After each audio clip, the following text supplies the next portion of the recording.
inzamba irasamirana.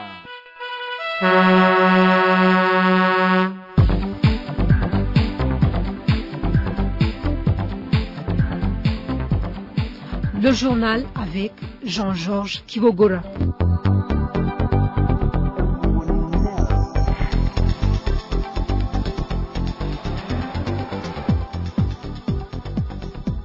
Vous êtes bien sur la radio Nzamba Agatakawe et merci pour votre fidélité. Voici les titres de l'actualité de ce samedi 1er août 2026.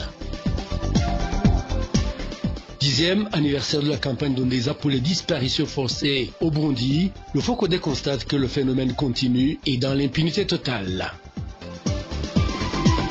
Et puis les militaires burundais du 11e bataillon Tafok ont été rapatriés au Burundi. Ils seraient accusés d'avoir refusé de retourner combattre en République démocratique du Congo.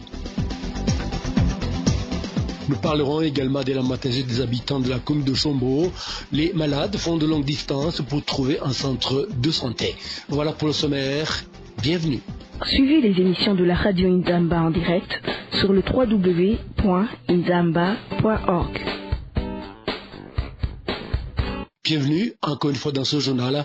Le Forum pour la conscience et le développement Focodé consacre le mois d'août 2026 à la célébration du 11e anniversaire de la campagne d'Ondeza pour les disparitions forcées au Burundi. L'organisation va rappeler beaucoup de cas de disparitions forcées documentés et leurs présumés auteurs.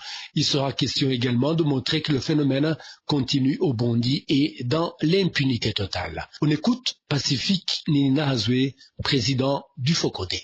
À partir de ce lundi, ce sera une occasion notamment de rappeler un certain nombre de cas de disparition forcée documentés par la campagne d'Ondeza au cours de la dernière décennie. Ce sera aussi l'occasion d'épingler un certain nombre de corps de l'État qui ont été les plus impliqués dans les disparitions forcées. Occasion aussi de rappeler un certain nombre de noms d'autorités, de responsables ou d'agents de l'État qui ont été cités dans ces cas de disparition forcée et qui ont bénéficié d'une totale impunité. Ce sera aussi l'occasion de montrer à quel point le régime d'Évariste Ndayishimiye a continué de manière aggravée le phénomène des disparitions forcées et à garantir l'impunité totale des auteurs de ces crimes. Nous allons particulièrement nous appesantir sur un certain nombre d'années où le phénomène a pris de l'ampleur. L'année 2021, avec l'implication du renseignement militaire. L'année 2024, où le service national de renseignement a joué un rôle très important dans les disparitions forcées. L'année 2025, où plusieurs des dizaines de citoyens burundais ont été soupçonnés de collaboration avec des mouvements armés, avec le mouvement congolais M23, et ces citoyens ont été par la suite victimes d'enlèvements et de disparitions forcées. L'année 2026 en cours, une année où le phénomène continue et de manière encore plus inquiétante, une année où on a observé un cas emblématique avec la disparition forcée de Madame Shadia Mukaremera, une employée de la Commission nationale indépendante des droits de l'homme. Et puis les militaires burundais du 11e bataillon déployés dans le cadre de la TAFOC ont été récemment rapatriés au Burundi. Ils devraient être relevés par le 321e bataillon basé en Ngozi. Selon des sources militaires, ce rapatriement fait suite au refus des membres de cette unité de retourner combattre dans les montagnes de Minembwe dans la province de Sud Kivu en République démocratique du Congo. Le point avec Pierre Gahungu. Ces militaires du 11e bataillon de la TAFOC ont été déployés en République démocratique du Congo en passant par la province du Nord Kivu. Selon des sources militaires, ils ont participé à plusieurs combats qui ont fait des morts et des blessés dans leur rang. Lors des récents affrontements dans les montagnes de Minembwe, ils ont dû battre en retraite et se sont repliés avec des militaires d'autres bataillons vers les localités de Fizi et de Balaka.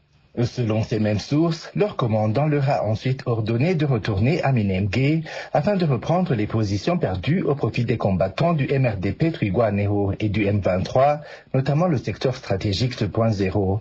Les militaires du 11e bataillon auraient toutefois refusé d'exécuter cet ordre, expliquant que leur période de déploiement était déjà terminée et qu'ils auraient dû être relevés depuis plusieurs jours.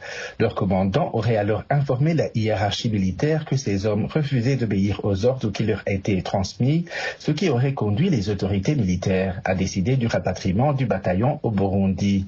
Le retour des militaires est intervenu cette semaine. Ils ont été transportés à bord des embarcations de la marine burundaise Mushara et Kagajo qui les ont conduits jusqu'au camp du bataillon interlacustre appelé camp chinois. Selon les mêmes sources, la police militaire a été envoyée sur place pour vérifier si les soldats allaient remettre leurs armes. Elle est finalement repartie sans intervenir, après quoi les militaires ont été transférés à Ngozi, dans la province de Butanyerera.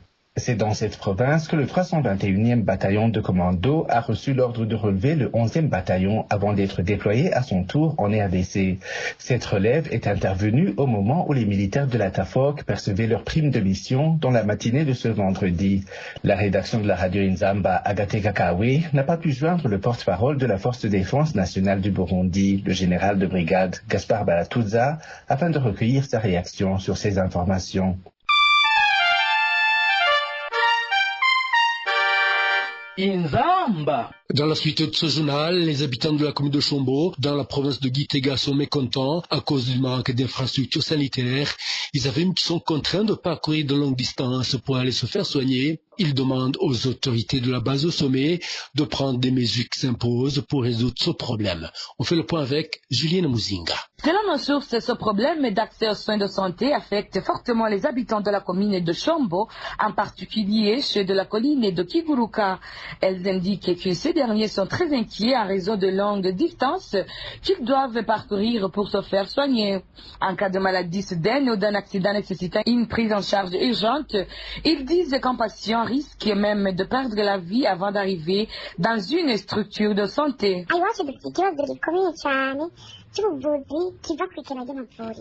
Nous faisons face à un grave problème d'accès aux soins de santé. Pour atteindre le centre de santé, une personne doit parcourir une longue distance d'environ 4 km. Cela nous pénalise énormément, surtout les malades dans un état critique, les femmes enceintes et les jeunes enfants. Un autre problème auquel nous sommes confrontés est le manque de médicaments. Cette semaine, je suis allé faire vacciner mon enfant. J'ai parcouru cette longue distance en espérant qu'il recevrait son vaccin. Mais une fois arrivé au centre de santé, on m'a informé qu'il n'y avait plus de vaccin disponible. On m'a demandé de revenir la semaine prochaine. Le centre de santé le plus proche se trouve près de la zone de Chombo, mais lui aussi ne répond pas convenablement à nos besoins en raison de la pénurie de médicaments. Par ailleurs, nous étions très heureux de voir que l'hôpital communal était en construction. Nous espérions qu'il nous permettrait d'avoir des soins de santé à proximité et qu'il faciliterait notre accès aux services médicaux. Cependant, aujourd'hui, nous constatons que les bâtiments sont terminés, mais l'hôpital n'a toujours pas commencé à fonctionner et nous ignorons les raisons de ce retard. Nous demandons à nos autorités de faire le nécessaire pour que cet hôpital ouvre ses portes dans les plus brefs délais. C'est l'établissement de santé le plus proche de chez nous.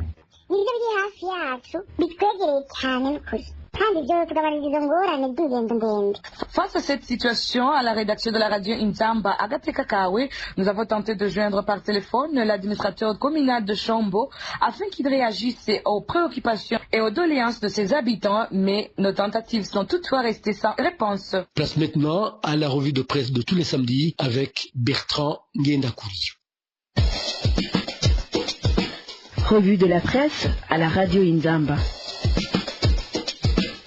Bonjour à toutes et à tous, merci de nous rejoindre pour cette nouvelle édition de notre revue de presse consacrée à l'actualité burundaise. Le journal SOS Média Burundi rapporte qu'entre 80 et 120 militaires congolais des FARDC ainsi que des combattants Wazalendo blessés lors des affrontements dans l'est de la République démocratique du Congo sont actuellement soignés au Tanganyika Hospital, un établissement privé situé au sud de Bujumbura. Selon le média, cette situation suscite des plaintes de plusieurs patients qui dénoncent une prise en charge charge prioritaire accordée aux blessés militaires, entraînant des retards dans leurs propres soins. Et SOS Média Burundi précise toutefois n'avoir pas vérifié de manière indépendante certaines informations, notamment la prise en charge des frais médicaux par le gouvernement burundais ou des rumeurs concernant l'actionnariat de l'hôpital. Le journal rappelle enfin que le Burundi reste engagé militairement aux côtés des FARDC et de Wazalendo dans les combats contre la coalition AFC M23 dans l'est de la RDC. Sur le plan de la gouvernance, Iwachu revient sur la suspension de l'administrateur de la commune Nahangwa, Alexis Adjalimana, accusé de graves irrégularités dans la gestion des finances publiques.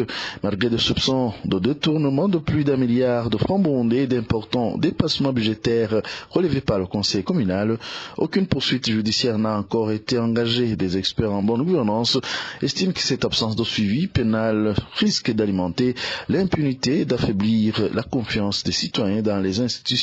Il rappelle que les affaires impliquant des faits présumés de corruption ou de détournement devraient faire l'objet d'enquêtes indépendantes avant d'être transmises à la justice afin que les responsabilités soient établies dans le respect de l'état de droit.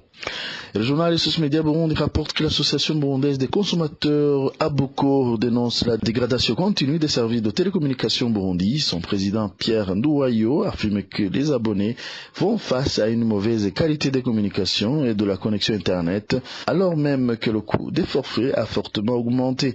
L'organisation regrette que les appels lancés par les autorités aux opérateurs pour améliorer leurs prestations soient restés sans effet.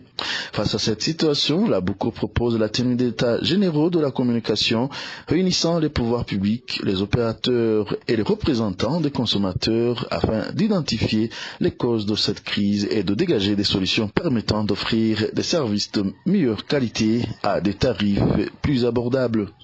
Et dans le domaine des infrastructures, le Burundi Eco s'intéresse au retard observé dans les travaux de réhabilitation de la route nationale numéro 9 reliant le rond-point des Nations Unies au quartier Tcharama à Bujumbura. Lancé en juin 2024, ce chantier devrait être achevé après 2 ans de travaux. Pourtant, les usagers dénoncent la lenteur de l'exécution, les nombreuses déviations, les nids de poules et la poussière qui compliquent leur déplacement quotidien.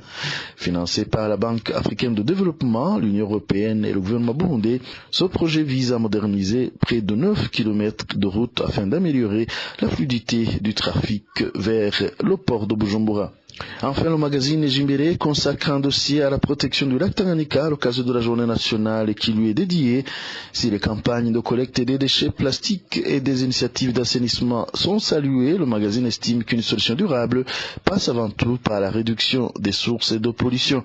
Des experts alertent sur les conséquences des déchets ménagers, des rejets industriels et les pratiques agricoles sur la biodiversité de ce lac qui abrite l'un des écosystèmes d'eau douce les plus riches au monde. Ils appellent à renforcer les mesures de prévention, à appliquer le principe du pollueur-payeur et à développer une coopération entre les pays riverains afin de préserver durablement cette ressource essentielle. C'est sur cette note que s'achève notre revue de presse. Merci de votre attention. Excellente journée à toutes et à tous. À très bientôt pour une nouvelle édition. Revue de la presse à la radio Inzamba.